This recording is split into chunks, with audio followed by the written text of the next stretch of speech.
अस्सलाम वालेकुम। Last lecture में हमने एबीसी कॉस्टिंग स्टार्ट किया था। हमने देखा था कैसे एबीसी कॉस्टिंग जो है वो एक कॉस्ट रिफाइनमेंट प्रोसेस है जिसमें ओवरहेड एलोकेशन जो है उसको मज़ीद रिफाइन और एक्यूरेटली एलोकेट करने का हमने मैकेनिज़्म देखा था। हमने ये बेसिकली कहा था कि जिस तरह जॉब ऑर्डर कॉस्टिंग में हम तमाम ओवरहेड कॉस्ट को इकट्ठा करते हैं और एक allocation criteria allocation base cost driver decide करते हैं, उस पर डिवाइड करते हैं और हम ओवरहेड एलोकेशन रेट बना लेते हैं। तो हमें एबीसी कॉस्टिंग ने ये कहा था कि चूंकि आपने तमाम किस्म की कॉस्ट, क्योंकि ऑब्वियसली ओवरहेड कॉस्ट में एक किस्म की कॉस्ट तो नहीं थी, हमने कई किस्म की कॉस्ट को इकट्ठा किया और उनका एक कॉस्ट पूल में उनको इकट्ठा किया। अब जब कॉस्ट पूल एक था तो फिर आपके लिए उसका कॉस्ट ड्राइवर भी आप एक ही चूज कर सकते थे। तो एबीसी कॉस्टिंग ने कहा कि भाई जो कॉस्ट पूल के अंदर डिफरेंट किस्म की कॉस्ट हैं, उन तमाम कॉस्ट को एक ही कॉस्ट ड्राइवर के साथ आप जो है वो डिवाइड कर रहे हैं, जिसकी वजह से क्या हो रहा है कि कॉस्ट उन कॉस्ट का आपकी कॉस्ट ड्राइवर के साथ सबके साथ लिंक जो है वो इक्वल नहीं बनता। तो इट इज़ बेटर कि आप अपने कॉस्ट पूल को छोटे सब कॉस्ट पूल्स में डिवाइड कर लें, ताकि आप हर कॉस्ट पूल के लिए एक सेपरेट जो है वो कॉस्ट ड्राइवर सिलेक्ट कर सकें कॉज एंड इफेक्ट रिलेशनशिप की बेसिस के ऊपर, और इस तरह आप एलोकेट करें। तो हमने थियोरेटिकली काफ़ी डिस्कस किया था। आज हम एक क्वेश्चन को डिस्कस करते हैं जिसमें हम उसी क्वेश्चन को ट्रेडिशनल कॉस्टिंग से कॉस्ट करेंगे और फिर एबीसी कॉस्टिंग से कॉस्ट करेंगे। कहता है जी, Alphabet Co makes products A and B. दो प्रोडक्ट है। Product A is a low volume speciality item and product B is a high volume item. ठीक है। मतलब दो प्रोडक्ट्स, एक क्वांटिटी में कम होगा लेकिन स्पेशलिटी है मतलब प्रीमियम है, and B is a high volume item. और जो सेकंड है वो शायद क्वालिटी या क्वालिटी में इतना प्रीमियम नहीं है लेकिन वो ज़्यादा अमाउंट में सेल होता है और बनता है। Estimated factory wide overhead is 800,000। मतलब 8 लाख रुपया ओवरहेड एलोकेशन है अगर एक सिंगल कॉस्ट पूल बनाया जाए, मतलब तमाम ओवरहेड्स को एक जगह इकट्ठा किया जाए तो 8 लाख रुपए ओवरहेड है।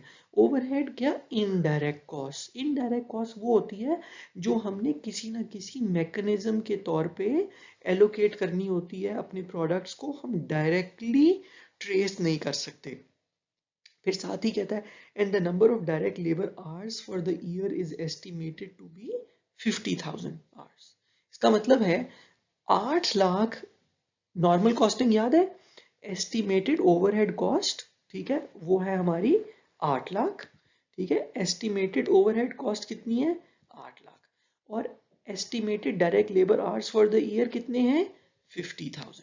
सिंपली 8 लाख को 50,000 पे डिवाइड करें तो आपको आपका ओवरहेड एलोकेशन रेट निकल आएगा आपका। ये मेरे ख्याल में $16 एन आवर बनता है, आगे जाके हम देख भी लेंगे। इसका मतलब है ओवरहेड एलोकेशन क्या होनी है? $16 एन आवर। जिस प्रोडक्ट को बनाने में 1 घंटा लगेगा उसको $16 लग जाएंगे, जिस प्रोडक्ट को बनाने में 2 घंटे लगेंगे उसको $32 एलोकेट हो जाएंगे।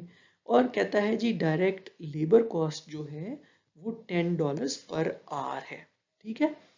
Each product uses 2 direct labour hours. कहता है प्रोडक्ट ए हो या प्रोडक्ट बी हो, हर यूनिट बनाने में डायरेक्ट लेबर आवर दोनों पे सेम ही लगती है, वो है 2-2 घंटे। कहता है compute the traditional cost of each product if products A and B uses 25 and $10 in direct material respectively. अब देखें, आपको किसी भी प्रोडक्ट की कॉस्ट के लिए 3 कॉस्ट चाहिए: direct material, direct labour and overhead.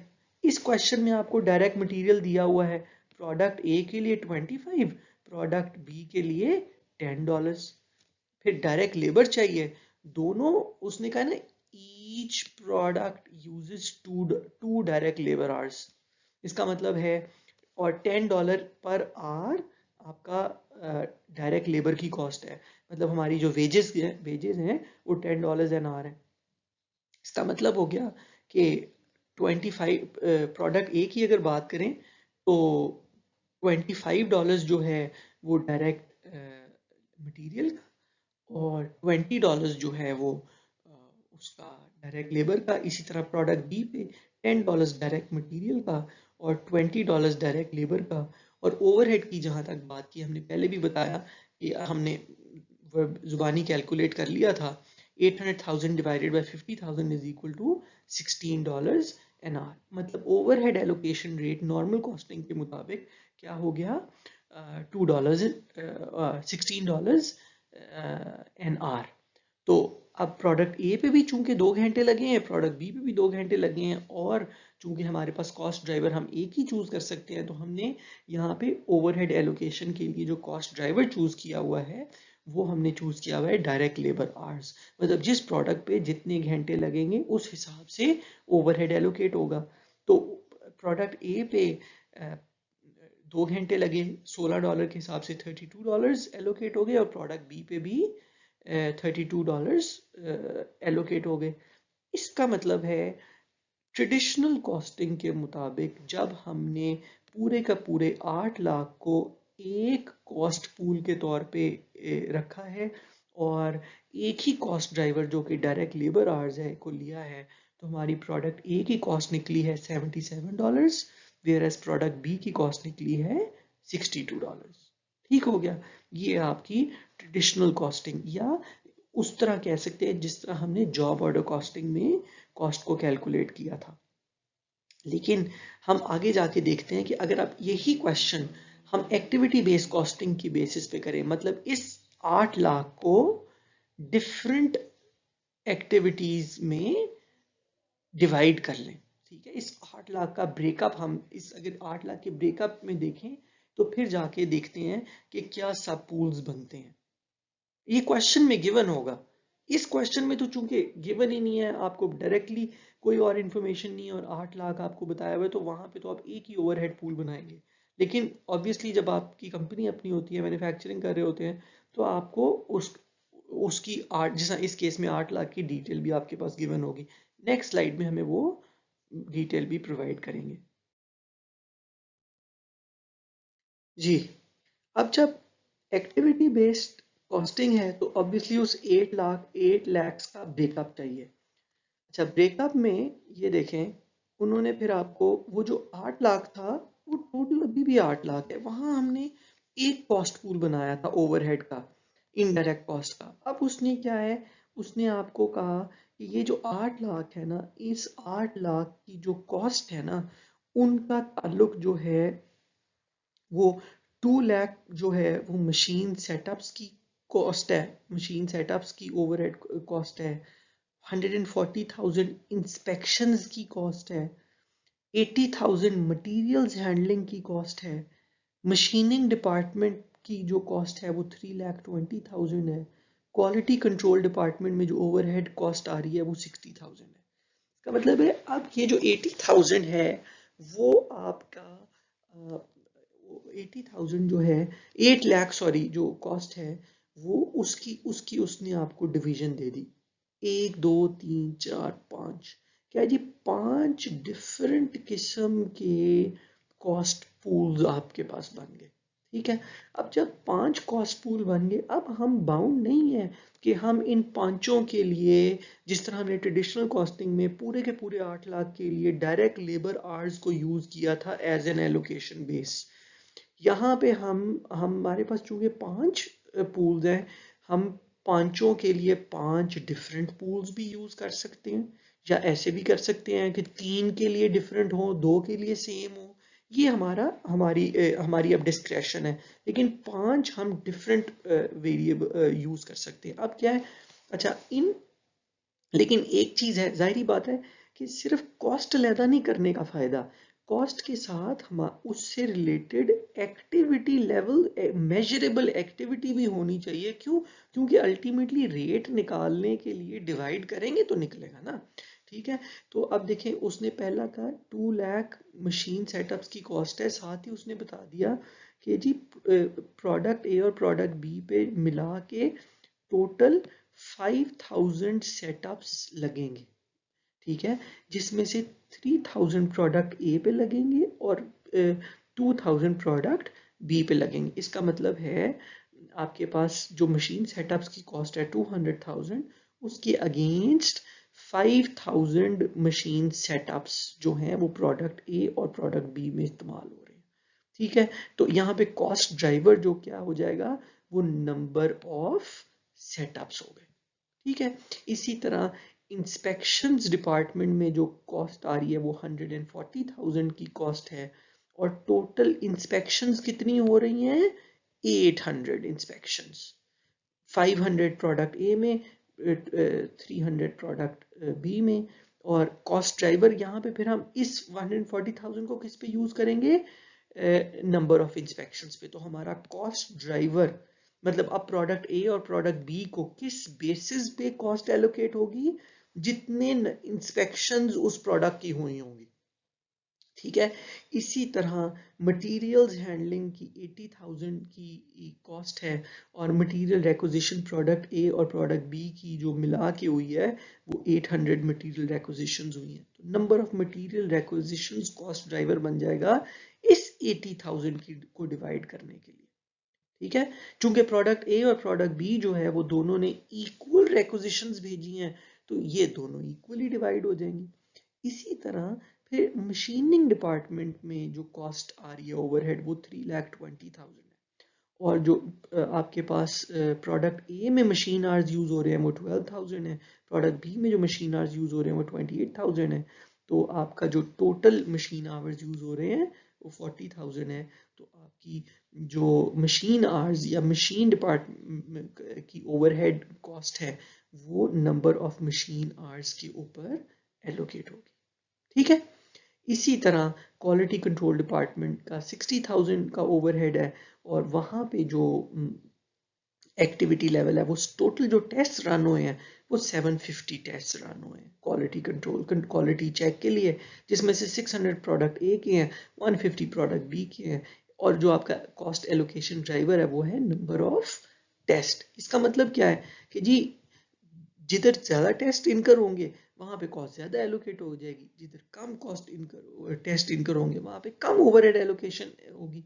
अच्छा, अब ये तो हमने डिस्कस कर लिया। अब क्या है, एक तो ये कि जी जो ट्रेडिशनल कॉस्टिंग में और एबीसी कॉस्टिंग में एक जो फर्क आएगा वो क्या आएगा कि वहां पे चूंकि कॉस्ट पूल एक था, कॉस्ट ड्राइवर एक था, तो एलोकेशन रेट, ठीक है, वो भी एक ही था। जो हमने पिछले में देखा था ना, $16 एक ही रेट था, क्योंकि ओवरहेड 8 लाख था, वो भी इकट्ठा था। डायरेक्ट लेबर आवर्स को कॉस्ट ड्राइवर बनाया था, वो भी एक था। तो आपका एक ही रेट निकला था $16 पर आवर। लेकिन एक्टिविटी बेस्ड कॉस्टिंग में चूंकि आपने एक दो तीन चार पांच कॉस्ट पूल्स बना दिए हैं, पांच ही ड्राइवर्स हैं, इसका मतलब है अब एलोकेशन रेट भी पांच बनेंगे। हर एक्टिविटी के लिए अलहदा अलहदा एलोकेशन रेट निकलेगा। सिंपल क्या करना है, उसकी जो भी उस एक्टिविटी की कॉस्ट है, उस एक्टिविटी की जो भी कॉस्ट है उसको, और उसके कॉस्ट ड्राइवर को, टोटल टोटल को डिवाइड कर देंगे आपस में, तो रेट निकल आएगा। ठीक है, इसको हम देखते हैं इंडिविजुअल इन पांचों के क्या एलोकेशन रेट्स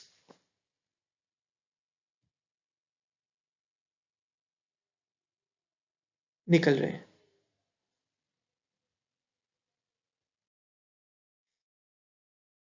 जी, अच्छा, अब क्या है, एस्टिमेटेड कॉस्ट जो है वो मशीन सेटअप्स की है 2000, और एस्टिमेटेड एक्टिविटी है 5000। वो प्रोडक्ट ए और प्रोडक्ट बी का दिया हुआ था, ब्रेकअप दिया हुआ था, लेकिन टोटल कितने थे, 5000 सेटअप्स। इसका मतलब है 2000 डिवाइडेड बाय 200,000 डिवाइडेड बाय 5000, ये आपकी $40 पर सेटअप।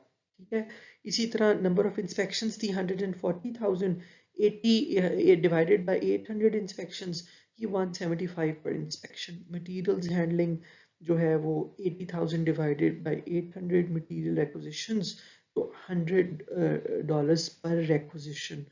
और मशीनिंग डिपार्टमेंट में 320,000 आपकी कॉस्ट है, एस्टिमेटेड मशीन आवर्स दोनों प्रोडक्ट के मिला के 40,000 है, इसका मतलब $8 पर मशीन आवर, और क्वालिटी कंट्रोल डिपार्टमेंट में 60,000 है, विच मीन्स कि आपका 750 टेस्ट पे डिवाइड करें तो $80 पर टेस्ट।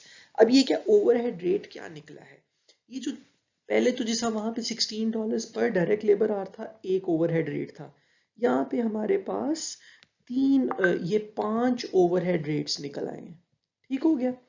अच्छा अब क्या है, अब जिस प्रोडक्ट पे एक सेटअप लगेगा उस पे $40, जिस पे 2 सेटअप लगेंगे उस पे $80, इसी तरह प्रोडक्ट ए और प्रोडक्ट बी में जितने जितने सेटअप्स लगेंगे उतना उतनी कॉस्ट प्रोडक्ट ए और प्रोडक्ट बी को एलोकेट होती जाएगी। इसी तरह जितनी इंस्पेक्शंस प्रोडक्ट ए और प्रोडक्ट बी की होंगी, इसी तरह मटेरियल रिक्विजिशंस जितने मांगे जाएंगे, इसी तरह मशीन आवर्स जितने लगेंगे और टेस्ट जितने होंगे।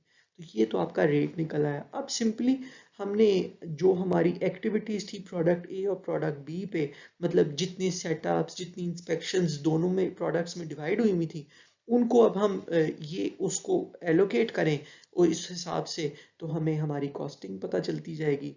तो हम उसी तरह कॉस्टिंग्स करते हैं।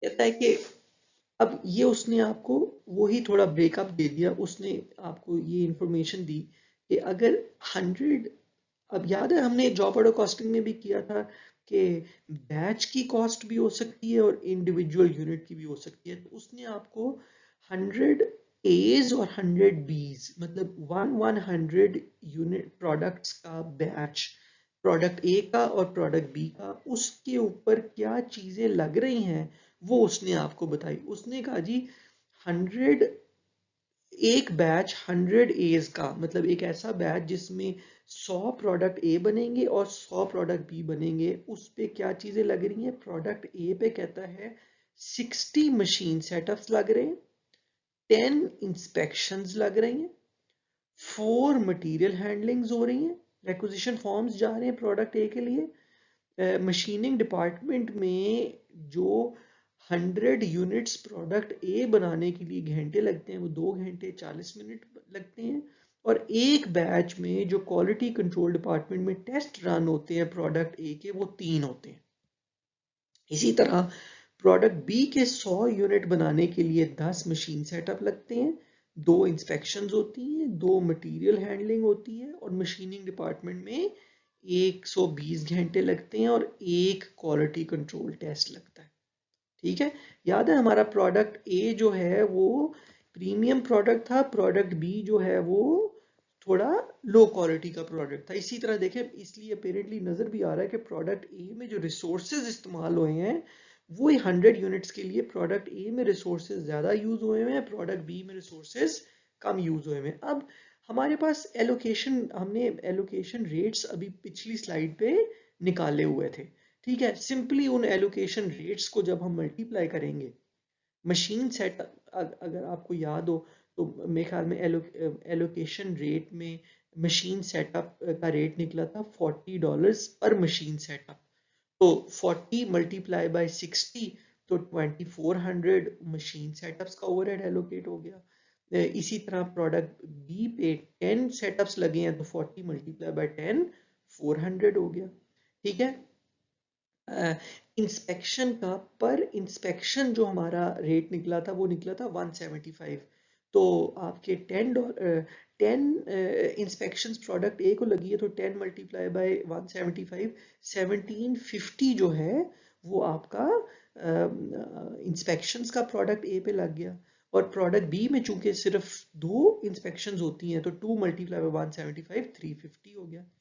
इसी तरह मटेरियल्स हैंडलिंग में आपको याद है $100 पर अपना रेक्विजिशन फॉर्म था, तो प्रोडक्ट ए में 4 रेक्विजिशन है तो 400, प्रोडक्ट बी में 2 रेक्विजिशन है तो 200। मतलब 100 का ये 100 यूनिट्स का बैच बनाने के अंदर ये चीजें इस्तेमाल हो रही हैं। Total production of A and total production of B की बात नहीं हो रही, 100 के बैच की हो रही है। फिर इसी तरह मशीनिंग डिपार्टमेंट में जो है वो 240 आवर्स लगे थे 100 यूनिट्स ए के लिए, तो वो टोटल बन गया 1920 और 120 आवर्स लगे थे उसके बी के, तो वो 960 हो गया। इसी तरह क्वालिटी कंट्रोल में आपका एक टेस्ट की कॉस्ट थी 80, तो 100 एज को बनाने में 3 टेस्ट किए जाते हैं, तो 240, और 100 बीज को करें तो एक ही टेस्ट रन होता है, तो $80। इसका मतलब है 100 एज को बनाने के लिए जो ओवरहेड कॉस्ट एलोकेट होती है वो होती है 6710, और 100 बीज को बनाने के लिए जो कॉस्ट एलोकेट होती है वो होती है 1990। ये है बैच की कॉस्ट। लेकिन हम चूंकि ट्रेडिशनल कॉस्टिंग में हमने पर यूनिट निकाला था, तो अब चूंकि हमने अल्टीमेटली तो अपने ट्रेडिशनल वाले से कंपेयर करना है ना, तो हम इसको अगर 100 पे डिवाइड कर देंगे तो हमें ओवरहेड एलोकेट होगा, एलोकेशन रेट निकल आएगा हमारा पर यूनिट 67.10। इसका मतलब है ए एक्टिविटी बेस्ड कॉस्टिंग से प्रोडक्ट ए को जो ओवरहेड कॉस्ट एलोकेट हुई है वो $67 हुई है, और प्रोडक्ट बी को जो एलोकेट हुई है वो हुई है 1990 सॉरी डॉलर्स। याद है ट्रेडिशनल कॉस्टिंग में दोनों को कितनी बराबर एलोकेट हुई थी और कितनी एलोकेट हुई थी? दोनों को $32 हुई थी। कितनी? $32 प्रोडक्ट ए की ओवरहेड थी और $32 प्रोडक्ट बी की ओवरहेड थी। ठीक है, अब यहाँ पे ए की कितनी निकली 67.10 और बी की कितनी निकली 19.90। अब इसको डायरेक्ट कॉस्ट के साथ मिला के अगर देखें तो प्रोडक्ट ए की कॉस्ट कितनी बन गई $25 प्लस $20 डायरेक्ट लेबर के और ओवरहेड $67 का। प्रोडक्ट ए पर यूनिट बन गया $112 का, और प्रोडक्ट बी बना कितने का $49.90 का। ट्रेडिशनल कॉस्टिंग में आप याद करें, ट्रेडिशनल कॉस्टिंग में प्रोडक्ट ए की टोटल कॉस्ट बनी थी $77 और प्रोडक्ट बी की कॉस्ट बनी है $62 बनी थी, सॉरी। अब देखें, अब ये कॉस्ट का फर्क क्यों? यहाँ प्रोडक्ट ए 112 का, वेर एज वहां पे $77 का। प्रोडक्ट तो वही है, इनफैक्ट सारा सारा प्रोसीजर सब कुछ सेम रन हुआ, लेकिन कॉस्ट फर्क क्यों? क्योंकि हमने जो एलोकेशन बेसिस एलोकेशन क्राइटेरिया बनाया था दैट वाज नॉट एक्यूरेट, और उसकी वजह से क्या हो रहा था, क्रॉस प्रोडक्ट सब्सिडाइजेशन हो रही थी। अच्छा, अब कैसे पता चलेगा? अच्छा, अब क्रॉस प्रोडक्ट सब्सिडाइजेशन तो हो रही है, कौन सा प्रोडक्ट किसको सब्सिडाइज कर रहा है? कौन सा प्रोडक्ट किसको सब्सिडाइज कर रहा है? अब ट्रेडिशनल प्रोडक्ट ए की कॉस्ट कितनी थी 77, होनी कितनी चाहिए थी 112। इसका मतलब है प्रोडक्ट ए की कॉस्ट जो है वो जितनी होनी चाहिए थी उससे कम थी ट्रेडिशनल में, विच मीन्स कि जो दूसरा प्रोडक्ट होगा उसकी कॉस्ट ज्यादा हो रही होगी, जिसकी वजह से प्रोडक्ट बी जो है वो प्रोडक्ट ए को सब्सिडाइज कर रहा था ट्रेडिशनल कॉस्टिंग में। हाँ, ठीक है। The only difference between the two costing system is that product A is assigned more overhead cost under ABC costing. क्यों प्रोडक्ट ए को क्यों ज्यादा ओवरहेड एलोकेट हुआ है? हमने देखा प्रोडक्ट ए प्रीमियम प्रोडक्ट था, रिसोर्सेज भी तो वही ज्यादा यूज कर रहा था ना। इसका मतलब है ज्यादा जो मशीन का खर्चा, ज्यादा जो सेटअप्स का खर्चा, वो सारा ज्यादा प्रोडक्ट ए पे लग रहा था, तो वो कॉस्ट भी प्रोडक्ट ए में ही जानी चाहिए ना, क्योंकि प्रोडक्ट ए ज्यादा फाइन प्रोडक्ट है, ज्यादा फाइन प्रोडक्ट है तो बिकेगा भी महंगा। ठीक है, वेयर प्रोडक्ट बी जो है वो हल्का प्रोडक्ट है, हल्के प्रोडक्ट को कॉस्ट ज्यादा लगा दोगे तो मार्केट में जाके बिकेगा ही नहीं, क्योंकि लोग कहेंगे भाई ये प्रोडक्ट इतना हैवी नहीं है लेकिन इसकी कॉस्ट ज्यादा है। आपने अब उन्हें क्या पता कि भाई वो तो नहीं ये बात मानते ना कि भाई आपकी कॉस्टिंग सिस्टम की वजह से आपने उसको ज्यादा कॉस्ट, गलत कॉस्ट एलोकेट की है। वो तो कहेंगे ठीक है भाई मैं किसी और से खरीद लूंगा जिसने सही कॉस्टिंग की होगी। तो आपका जो additional overhead assign to product A reflects product as consumption of resources. ठीक, और यही आप ये आपका एबीसी कॉस्टिंग में फिर आप क्या है कि आप अपनी जो कॉस्ट हैं उनको जो हमने ओवरहेड कॉस्ट को डिफरेंट हिरारकी में आप डिवाइड कर सकते हैं। आपने जब एक्टिविटी डिसाइड करनी है या अलहदा अलहदा करनी है अपने ओवरहेड को, एक जिस तरह लेट से ट्रेडिशनल में एक कॉस्ट पूल था, एक कॉस्ट पूल से आपने अगर ज़्यादा कॉस्ट पूल्स में आना है तो फिर आप किस किस्म की बाइफरकेशंस कर सकते हैं। ऑर्गेनाइजेशन सस्टेनिंग मतलब ऐसी कॉस्ट जिनका पूरी ऑर्गेनाइजेशन के साथ ताल्लुक है, उनके लिए आप एक कॉस्ट पूल बना सकते हैं। फिर फैसिलिटी सस्टेनिंग, अब जाहिर बात है एक ऑर्गेनाइजेशन के डिफरेंट किस्म के यूनिट फैसिलिटीज़ हैं, यूनिट वो फैक्ट्रीज हैं, प्लांट्स हैं। इसका मतलब है तो अब क्या है कि अब जो डिफरेंट प्लांट्स हैं, डिफरेंट फैसिलिटीज़ हैं, तो उनमें जो कॉस्ट इनकर हो रही हैं वो हर एक की अलहदा अलहदा कर दी जाए, हर फैसिलिटी की, हर प्लांट की अलहदा कर दी जाए ओवरहेड को। इसी तरह कस्टमर सस्टेनिंग मतलब जो कस्टमर से रिलेटेड ओवरहेड कॉस्ट हैं उनको अलहदा कर दिया जाए। प्रोडक्ट सस्टेनिंग, जिस तरह प्रोडक्ट से रिलेटेड जो कॉस्ट है उनको अलहदा कर दिया जाए। इसी तरह बैच लेवल या यूनिट लेवल मतलब अपनी आपने प्रोडक्शन को, अपने सिस्टम को देख के आपने ओवरहेड कॉस्ट पूल्स जो हैं वो बढ़ाने हैं अपने सिस्टम को देख के और ऐसे बढ़ाने हैं कि उनके लिए जो एक्टिविटी है या कॉस्ट ड्राइवर है वो हमारे पास सूटेबल कॉस्ट ड्राइवर मौजूद हो, ताकि उस सूटेबल कॉस्ट ड्राइवर से हम कॉस्ट पूल को डिवाइड करें और एक बेहतर एलोकेशन रेट बन सके, ताकि जो प्रोडक्ट जितना रिसोर्स इस्तेमाल कर रहे हैं उनको ओवरहेड भी उसी हिसाब से एलोकेट किया जाए। देखिए हम बेशक ओवरहेड को डायरेक्टली प्रोडक्ट के साथ ट्रेस नहीं कर सकते कॉस्ट को, लेकिन अल्टीमेटली चूंकि वो सारा बिजनेस प्रोडक्ट्स की वजह से ही है ना, तो हम ये कोशिश करते हैं ये देखने की कि जो ओवरहेड कॉस्ट हैं उनका प्रोडक्ट से क्या ताल्लुक बन रहा है, और जिस प्रोडक्ट के साथ ओवरहेड कॉस्ट का जितना ज्यादा ताल्लुक बन रहा है उतनी ही ज्यादा कॉस्ट उस प्रोडक्ट को एलोकेट होनी चाहिए। ठीक है, तो उस बेसिस पे ये एक सिंपल एक वैसे एक मतलब आपको एक हिरारकी दी हुई है कि आप जो एक्टिविटी लेवल यूनिट, सबसे पहले तो आप यूनिट लेवल पे आप एक्टिविटीज अलहदा कर सकते हैं, फिर बैच लेवल पे, फिर प्रोडक्ट सस्टेनिंग, फिर customer sustaining, facility sustaining, organisation sustaining activities जो हैं उनकी बेसिस पे आप डिफरेंट कॉस्ट पूल्स बना सकते हैं।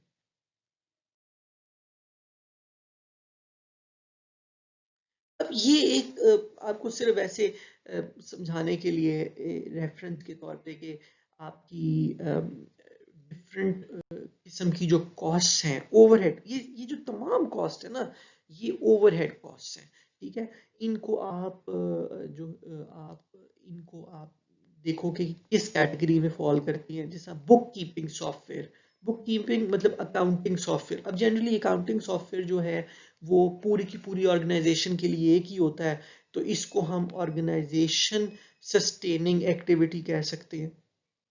इसी तरह salary for partner in charge of family law. अच्छा पहले एक second, sum of the cost incurred by the Dewey Chargem law firm are listed below. ये एक लॉ फर्म है उसकी कॉस्ट है। The firm specialises in immigration issues and family law. इसका मतलब है फर्म के दो मेजर प्रोडक्ट हैं, immigration issues and family law. For each cost, identify whether the cost most likely relates to organization sustaining, facility sustaining, customer sustaining, product sustaining, batch level sustaining, unit level sustaining, or a unit level activity, or and explain your choice। अब क्या है मतलब आपने बताना है कि जो भी हमने पिछली डिस्कस की थी कि डिफरेंट हिरारकीज क्या कॉस्ट एक्टिविटीज की हो सकती हैं, तो बुक कीपिंग सॉफ्टवेयर चूंकि आपकी पूरी ऑर्गेनाइजेशन के लिए जनरली एक ही सॉफ्टवेयर होता है, तो आप इस ऑर्गेनाइजेशन सस्टेनिंग कह सकते हैं।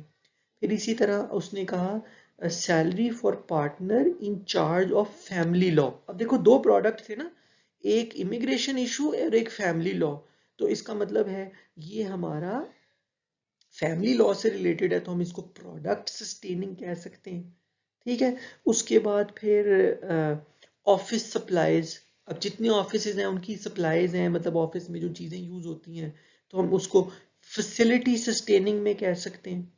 ठीक है। Subscription to family law update journal. अब फैमिली लॉ अपडेट जर्नल जो है वो प्रोडक्ट सस्टेनिंग में आ सकता है।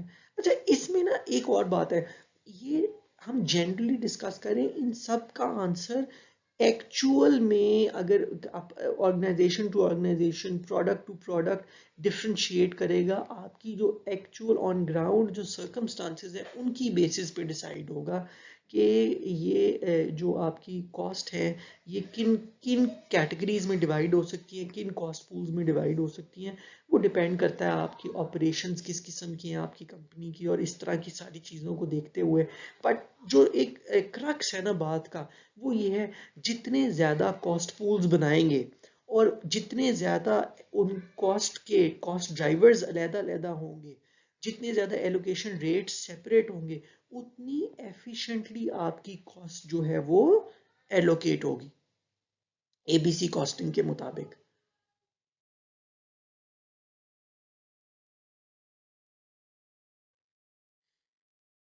बस फिर यही जो है वो एक समरी है एबीसी कॉस्टिंग की, कि एबीसी कॉस्टिंग में हम क्या करते हैं। सबसे पहले हम आइडेंटिफाई करते हैं द रेलेवेंट कॉस्ट ऑब्जेक्ट, भाई कॉस्ट निकालनी किस चीज़ की चाहते हैं। फिर क्या है, identify activities and groups of homogeneous activities. अब कॉस्ट पूल्स बनाने हैं, तो एक होमोजेनियस, एक जैसी, तो एक जैसी कॉस्ट, एक जैसी एक्टिविटीज, उनकी कॉस्ट एक जैसी होंगी, उन सारों को अलहदा-अलहदा किया जाए ताकि उनके उनके ग्रुप्स बनाए जा सकें। फिर assign cost to the activity cost pools. फिर जो पूल्स बनाए हैं उनमें कॉस्ट ऐड की जाए रेलेवेंट एक्टिविटी की। फिर उनके लिए कॉस्ट ड्राइवर चूज करना है। ये हमने पहले सारा कुछ डिस्कस किया है, सिर्फ समराइज हो रहा है दोबारा कि प्रोसीजर क्या है। और फिर एलोकेशन रेट निकलेगा, और एलोकेशन रेट निकलने के बाद जो है हर कॉस्ट ऑब्जेक्ट को एलोकेशन रेट के मुताबिक और एक्टिविटी के मुताबिक जो है कॉस्ट एलोकेट हो जाएगी।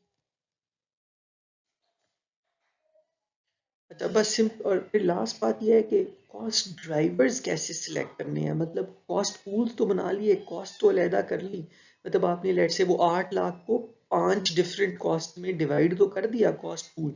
अब उनको उनके लिए एलोकेशन कॉस्ट ड्राइवर्स, उस क्वेश्चन में तो आपको उसने खुद ही बता दिया ना, कि जी इस कॉस्ट पूल का कॉस्ट ड्राइवर मशीन सेटअप्स है, इसका मटेरियल एक्विजिशन का रिक्विजिशन फॉर्म है, क्वालिटी कंट्रोल का टेस्ट है। हमने वैसे कैसे सिलेक्ट, हमने कैसे डिसाइड करना है, कैसे सिलेक्ट करना है। तो कहता है, पहले तो कहता है for each activity level determine its place in the ABC cost hierarchy. पहले तो आप देखें कि ये जो हर कॉस्ट पूल है इसका ताल्लुक किस एक्टिविटी से है, ऑर्गेनाइजेशन सस्टेनिंग है, फैसिलिटी सस्टेनिंग है। फिर उसके बाद फिर आप look for drivers that have a good cause and effect relationship with the activities cost. अच्छा, कॉज एंड इफेक्ट रिलेशनशिप मतलब क्या है, जैसे ओवरहेड कॉस्ट में देखो, लेट से मशीन मशीनों से रिलेटेड ओवरहेड कॉस्ट है, मतलब मशीनों की रिपेयर एंड मेंटेनेंस। ठीक है, एक ओवरहेड कॉस्ट है मशीनों की रिपेयर एंड मेंटेनेंस की।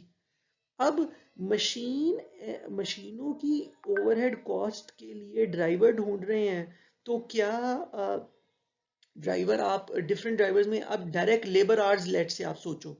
अब क्या मशीन मशीनों की कॉस्ट का ताल्लुक डायरेक्ट लेबर आवर्स से ज्यादा है या मशीन आवर्स से ज्यादा है। क्या ज्यादा डायरेक्ट लेबर आवर्स होंगे तो मशीनों पे खर्चा ज्यादा होगा, या डायरेक्ट या मशीन आवर्स ज्यादा होंगे तो मशीनों का खर्चा ज्यादा होगा। इसका मतलब है अगर हमने ठीक है कॉस्ट पूल तो अलहदा बना दिया, मशीनों से रिलेटेड ओवरहेड कॉस्ट अलहदा कर दी, वो तो ठीक है कर दी, लेकिन अब मशीनों की कॉस्ट को एलोकेट करने के लिए डायरेक्ट लेबर आवर्स, मतलब बंदों ने कितना काम किया, वो क्राइटेरिया बना लोगे तो क्या दोनों का आपस में कोई ताल्लुक है? नहीं है। इसका मतलब है एक लेट से एक प्रोडक्ट है वो बनता हाथ से है, अब हाथ से बनता है उस पे 5 घंटे डायरेक्ट लेबर आर के लगे हैं। अब मशीन आर्स मशीनों की ओवरहेड को अगर डायरेक्ट लेबर आर की बेसिस पे एलोकेट करोगे तो क्या होगा, जो प्रोडक्ट हाथ से बना है उस प्रोडक्ट की में ओवरहेड कॉस्ट मशीनों की डल जाएगी, हालांकि उस प्रोडक्ट में तो मशीनें इस्तेमाल ही नहीं हुई। तो ओवरहेड मशीनों की कॉस्ट के लिए ओवरहेड एलोकेट करने के लिए क्राइटेरिया क्या होना चाहिए, मशीन आवर्स। मशीन आवर्स है कि क्योंकि जिस प्रोडक्ट को बनाने में 5 घंटे मशीनों के 5 घंटे लगे हैं उसमें मशीन आवर्स का उस हिसाब से एलोकेट होगा। जिस प्रोडक्ट को 10 घंटे मशीनों के लगे हैं मशीन ओवरहेड में से उससे ज्यादा इसका मतलब है प्रॉब्लम सिर्फ कॉस्ट पूल बनाना नहीं है, कॉस्ट पूल के अगेंस्ट ड्राइवर भी हमने डिसाइड करना है। तो हमने ऐसा ड्राइवर ढूंढना है जिसका कॉज एंड इफेक्ट मतलब जिसका उसकी कॉस्ट के साथ ताल्लुक बनता हो। जितने ज्यादा मशीन आवर्स होंगे तो उतनी ज्यादा ओवरहेड कॉस्ट होगी मशीन की, ठीक है। इसका मतलब है ये दोनों का कॉज एंड इफेक्ट बन रहा है, लेकिन जितने ज्यादा डायरेक्ट लेबर आवर्स होंगे, लेबर आवर्स का ताल्लुक मशीन आवर्स से नहीं है उस तरह। तो इसलिए आप हम जो जब ये कहते हैं ना कॉज एंड इफेक्ट रिलेशनशिप, तो इट मींस कि जब दोनों चीजें आपस में कितनी रिलेटेड हैं, जितनी क्या जब वो ड्राइवर चेंज होता है तो कॉस्ट भी इंक्रीज होती है, ये है कॉस्ट। और फिर कहता है use a reasonable driver when there is no cause and effect relationship. और कुछ केसेस में जब आपके पास ऐसी सिचुएशन है जहां पे आपने कॉस्ट पूल तो अलहदा कर लिया, आपने कॉस्ट तो अलहदा कर दिया, लेकिन उसके लिए ड्राइवर बहुत, जिस तरह हमने कहा ना मशीन और मशीन आवर्स ये तो बहुत ही डायरेक्टली लिंक्ड है ना। लेकिन अगर ऐसा ऐसा कोई वे ओवरहेड आ गया है जिसमें आपको समझ नहीं आ रही, चल लेट से रेंट आ गया, अब एक प्लांट है एक फैक्ट्री है उसका रेंट है, अब आपने उसके लिए उसे एलोकेट करना है। अब आप ना तो रेंट का बहुत ज्यादा ताल्लुक है मशीन आवर्स के साथ, ना बहुत ज्यादा ताल्लुक है डायरेक्ट लेबर आवर्स के साथ। हाँ, नंबर ऑफ यूनिट्स प्रोड्यूस के साथ थोड़ा बनता है कि हाँ भाई पूरे साल में वो या पूरे महीने में कितना रेंट है, टोटल प्रोडक्शन कितनी हुई, नंबर ऑफ यूनिट्स कितने बन रहे हैं, तो नंबर ऑफ यूनिट्स पे डिवाइड किया जा सकता है। तो मतलब फिर ये, लेकिन वो डिपेंड करेगा अगेन प्रोडक्शन किस किस्म की हो रही है। तो यहाँ पे जहाँ पे अगर आपके पास कोई बहुत अच्छा कॉज एंड इफेक्ट रिलेशनशिप नहीं बन रहा, तो फिर आपने क्या काम करना है, जो बेस्ट पॉसिबल रिलेशनशिप आपको लग रहा है आपने उसको जो है वो आपने उसको लेके तो उसको एज अ ड्राइवर यूज करना है। ये है हमारा एक्टिविटी बेस्ड कॉस्टिंग। तो हमारी यहाँ पे एक्टिविटी बेस्ड कॉस्टिंग का चैप्टर कंप्लीट हो गया।